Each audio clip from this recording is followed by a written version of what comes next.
To je minutni intervju na Radiu Fantasy. Pozdravljeni, danes je z mano Branka Gal, predmetna učiteljica matematike in fizike in tudi letošnja kandidatka za poslanko na listi Slovenske ljudske stranke.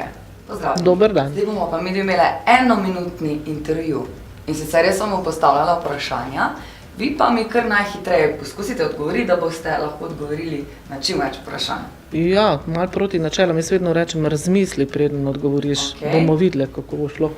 Da vidimo. 3, 4. Vaše življenjsko vodilo. Poštenost, Kaj vam največ pomeni? družina. Kaj vas moti v kraju, kjer živite?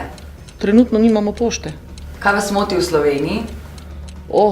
Marsikaj. Najbolj me moti mogoče tole, da ti samostojni podjetniki ne izplačujejo plač ljudem, ki delajo. Kaj pa vam je všeč v kraju, kjer živite? Narava. Kaj se vam zdi dobro v Sloveniji?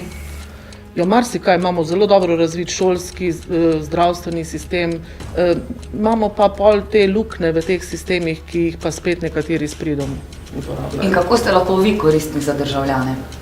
Ja, upam, da bomo te stvari, ko nam uhajajo iz rok, malo poskušali urediti, predvsem pa plačni sistem v javnih službah, ki je pa zdaj ni več tak, kot bi moral biti, smo rekli za vse enak, zato ker pač neke skupine štrlijo ven. Vaša slaba lastnost?